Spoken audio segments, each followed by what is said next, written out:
Hey there and good morning all my Rotation 411 Astrology subscribers. If you're just finding this video, go ahead and like and subscribe. I wanted to hop on here and do a quick celebrity synastry / true crime because this is a very controversial couple. I just wanted to touch on something that I found, and you guys can let me know if you want me to dig deeper into their synastry. I feel like they're a little bit of a taboo subject, and there's like a stigma, you know, and there's even like political views wrapped around them. So I don't want to get into them too deep unless you guys want me to. But I did, you know, one day I was just kind of thinking, what kind of woman, you know, obviously by the title you can see who we're talking about here. Ghislaine, Maxwell, and Jeffrey Epstein. I'm like, what kind of woman, you know, enables a man to do the things that he did and goes along with it? Because I do kind of follow some true crime stuff, and you'll hear of like women that, you know, their husbands wanted to do all these terrible things to other women, you know, or even the type of women that are, or not even type of women, but type of couples where, you know, they have open relationships and stuff. All of the different kinds of relationships interest me. You know, I'm Venus exalted in Pisces, which means that my whole life I've read before will be, you know, studies of love. And also my chart is ruled by Venus in Libra, the relationship sign. So you know, basically relationships have just always been very fascinating and interesting to me. You know, Libra 7th house can also be like somebody who is, you know, a marriage, you know, what do they call it? Like, not a divorce attorney, that's more 6th house, but 7th house is more like a marriage officiant. So that being the ruler of my chart in the first, I'm bringing that 7th house shadow side of the first, the ascendant. You know, okay, anyways, I might have lost some of you there, but you know, it's great interest to me. So I'm you know, I even wanted to encourage, I do help, you know, same-sex couples with my clients, but I don't usually have a lot to offer because I don't get as many of them. So you know, if you ever watch one of my videos and you're in a same-sex relationship, like especially my Venus Mars videos or my Moon Sun videos, I'm very interested to know how that plays out, and I will look more into it. I do live in Los Angeles. I am, you know, related to people in those kind of unions, so I need to look more into it, and so I have more to offer. It's just that, and I do help a lot of clients, and they do seem to find my advice beneficial, you know, so I'm interested in all kinds of relationships, right? Even ones that are more platonic or family oriented. And even, I just add this because I've been thinking to say it lately, I have a lot of clients that come to, you know, the reason that I get so fast at astrology and I'm able to, like, you know, oh, this, and put all this together so fast is because my clients challenge me. You know, they come to me, they're like, where should I move in the world? And I remember, oh, my astrology software has an actual map that you can overlay birth charts onto, and then I actually have to go play with it for them to do that, you know, quick response. And so this is where my synapses just really start firing. And so I really want to say thank you to all my clients, if you did happen to click on this title, you know, for challenging me, because it makes me put things together, it makes me stronger, makes me evaluate things that I maybe wouldn't go into myself, even though I do dig a lot myself as well. So anyway, something in my eye and loud cars. I just want to say really quick, I was thinking to myself, what kind of woman, you know, would indulge in a relationship like with a man like Jeffrey Epstein, and get off on, you know, the things that were going on behind closed doors there, maybe get a power trip and be so loyal to this man. You know, that was what was going through my mind. So this was actually like in the last year, it wasn't recently. I looked up their charts, and I've been meaning to mention this to my audience. I was like, you know, what creates that kind of loyalty in the astrology and the synastry? And it was interesting to me because, you know, I always say that moon trines and conjunctions are the best. You really want to at least have a sextile in opposition, which means that the moons are in the same polarity, masculine or feminine. There's 12 signs. They're divided, you know, into two. That's two polarities. Air and fire is positive, just quick review, and earth and water is negative and or feminine. So you want to be with someone whose moon is in those, and the more I look, the more I find that this is 99.9% of the time true. Like, unless you want to take a gamble, I really highly recommend that you don't marry anyone that your moons aren't in the same polarity. Even if you have a sun moon conjunction, I say wait at least 5 or 6 years before you tie the knot. Sorry you guys, I don't know why there's something in my eye, because I'm going to spit out 2 more videos, and I'm going to edit these while I'm helping clients this morning. I finally got my sleep schedule kind of back in order. So just quickly, just to get to the point, what I found is that Jeffrey Epstein's moon is in Aries, trine Ghislaine Maxwell's moon in Leo. And, you know, being a Virgo moon who's dated Leo moons, because they are close, you know, there's a magnetic pole because, you know, Leo's right before Virgo. I have dated a few Leo moons, and for me, as a Virgo moon, even if they're really close, like say, well, my moon's actually at the very end of Virgo, closer to Libra, but like let's say my moon was 1 degree Virgo and their moon is, you know, 29 degrees Leo, and it's a 2 degree out of sign conjunction, I still don't recommend it.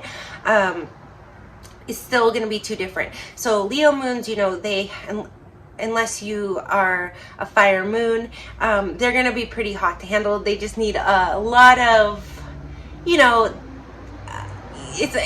I don't want to say they're power hungry, because I would more associate that with other things in astrology, but you know, they're gonna have a big ego. So someone like Ghislaine Maxwell with a Leo moon, you know, she's gonna get off a little bit on that power over those other women, and her loyalty to Jeffrey Epstein with his Aries moon. You know, he really is a card, you know, Leo is the fixed fire sign, which means she's very stable and centered for him, and he's the Aries is the cardinal fire sign, so he was really the driving force. You know, he's the one that's going to be initiating all these weird taboo things. So we could definitely look in further and see, you know, what was going on with Pluto, which would be more the planet of sexuality and things like that, to see maybe where these perversions might come into play or these dominations. But I just want to say, as far as the loyalty beyond measure, beyond even affairs and other weird taboo kind of dynamics, there was that moon trine that held those two together, regardless of all the other energies around them.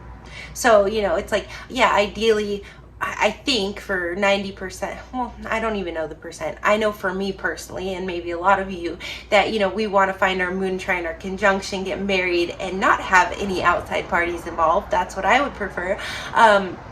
But there are those couples that are able to have open relationships, or are even able to do atrocious things and dominate other people, but yet somehow, you know, stay loyal to each other. And so I wanted to say that when it comes to the moon trine, or I don't know with the conjunction, because that's just such a tight-knit thing. It's so hard to get together anyway. Once you're together, you're bonded with a moon conjunction, but it can be hard to come together. So with that trine, I always say that's the best moon aspect to have in marriage. I contradict myself sometimes. I say the best is the conjunction, but as far as like reality and coming together, and actually the most common and the easiest flow is going to be the trine. So it's like moon conjunction, Venus Mars conjunction, moon trine. Those are like top 3. So for marriage. So I don't think they were ever married, but I just wanted to say what I found. It was a different angle, like a shadow angle to moon compatibility, that yes, it is the best for marriage, but it can also be where the two can be loyal through thick and thin, through all kinds of crazy things, and even maybe masterminds of dominating other people together. Of course, I think that would be based on the other aspects, but I think that trine is the glue that held them together. Why? Because I was thinking, like, why didn't Jeffrey Epstein, you know, like a lot of narcissists do? Now, I don't know that he's a diagnosable narcissist, but he definitely has strong narcissist traits. Why he wouldn't just discard her at some point, you know what I mean? Or why she wouldn't just get sick of his BS at some point, you know? Especially a Leo moon, you would think she would really want his attention. I didn't even note their sun signs because I don't really care about them that much, but if you guys are interested, I will break down the Synastry more for them. And I did finally look into David and Victoria Beckham, because they're the first couple that I found that doesn't have moon compatibility in my, you know, framework that I just described to you. And I did finally break it down the other day. I said I was going to wait till I did the video, so I might just go ahead and start kind of spitting out these celebrity synastries just with my commentary, instead of going and pulling the live and doing the chart, because it just takes me a lot of time to set up. But if you do want to, I did that illustration with like the Kim and Kanye, Kurt and Courtney Cobain, Kurt Cobain, Courtney Love.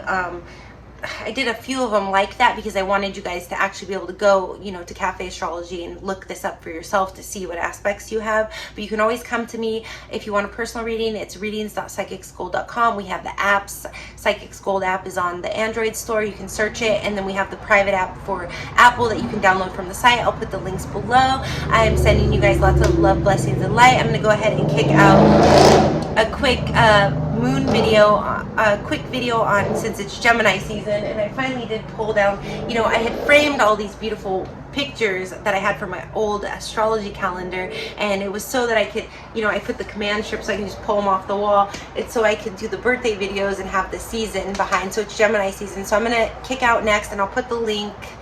Always forget which side it goes on. I think I gravitate towards right, but it goes on the left. I'll kick out the link. I'm gonna do is he a player indicator. I might do a series, but because a couple of them come to my mind in the charts, but I do, spoiler alert, I do believe that, you know, men with their Venus or their moon in Gemini in particular tend to be more players, but there is like a little caveat because they can commit. So if you're interested in, you know, learning more about that, I'll put the link above when I get around to it, and I'm going to shoot it next, and then I'm going to actually do a quick commentary.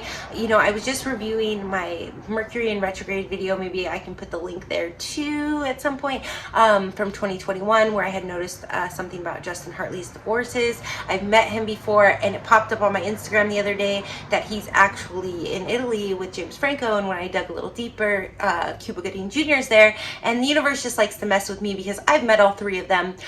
So anyways, oh, I've met James Franco. He barely said hi to me, but the other two I've met. So I'm going to go ahead and I'm going to go spit out another video about Justin Hartley as well, and I'm not going to pull up all the charts on that. Quick review, and actually he was the one who made me think, oh yeah, he has a Gemini moon, so that's what I'm going to do, finally do it.